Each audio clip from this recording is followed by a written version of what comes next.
J'ai aucun regret sur les mondiaux, autant sur certaines courses peut-être, mais sur les mondiaux, il y a pas, bien sûr, je tombe sur plus fort que moi, quelqu'un qui est plus rapide, je fais quand même un très bon sprint, donc non, je suis tombé sur plus fort que moi. Idem à Liège, où voilà, il y a un coureur qui a anticipé, qui fait une course remarquable ce jour-là, qui fait la course parfaite.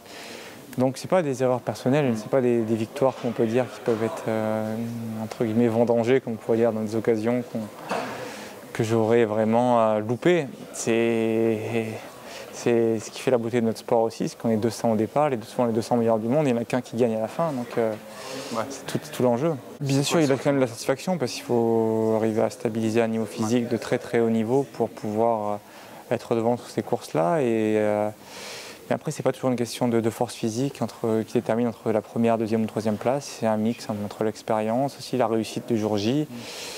Le fait d'avoir été confronté à ces situations-là, prendre la meilleure décision et un peu de réussite aussi. Et j'avais pas forcément tous ces ingrédients réunis l'année dernière et j'espère bien sûr pouvoir arriver à améliorer un petit peu la recette en 2019.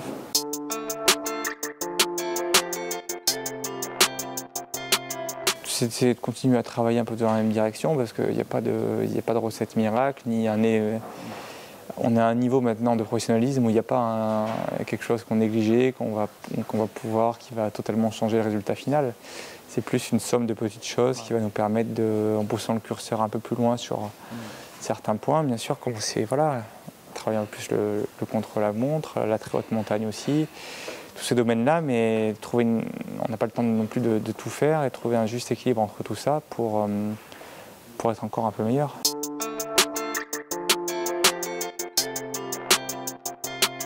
San Remo, ça va être plus de la découverte. C'est vrai que Paris-Nice, c'est un calendrier ambitieux parce qu'en 3 semaines, il va y avoir Paris-Nice, le samedi suivant San Remo, et moins de 48 heures après, le début du Tour de Catalogne, qui est aussi une course importante pour moi. Donc c'est très ambitieux comme calendrier, mais j'espère que ça va le faire au niveau du temps météo, de la condition physique. Et j'ai envie de découvrir aussi et de revenir sur San Remo, qui est une course très atypique, mais aussi qui est assez incertaine et qui peut, pourquoi pas, sourire aux audacieux, comme on l'a vu l'an dernier avec Nibali, qu'il fallait être très fort, mais aussi opportuniste. Et ça sera plus aussi pour prendre de l'expérience sur San Remo.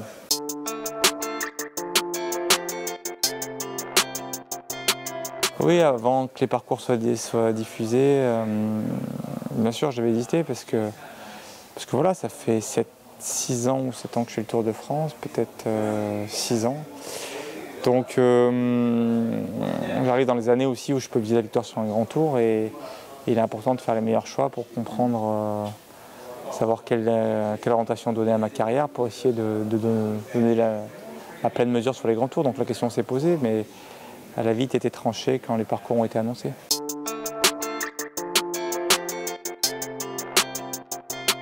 Il me plaît et je pense que c'est important parce que on va parfois cumuler tellement de souffrance sur cette épreuve qu'il faut que l'épreuve nous attire, sinon ça ne marche pas. En tout cas, c'est un parcours aussi qui va, je pense, favoriser les grimpeurs et puis avec un chrono placé assez tôt comme ça, qui risque d'ouvrir un petit peu plus la course. C'est ce qui rend les choses un peu intéressantes dans mon cas, qui est aussi un coureur qui aime l'attaque et les renversements de situation. Même si entre les rouleurs, il y aura forcément des différences après le contre-la-montre, même entre eux, donc il y en a forcément qui vont passer à l'attaque aussi, ça devrait plus ouvrir les débats, je pense. Ça reste une priorité, après ça n'empêche pas de me faire plaisir sur les courses d'un jour comme je l'ai fait. Et j'ai prouvé, je pense, qu'on pouvait être à très bon niveau sur les 2 tableaux.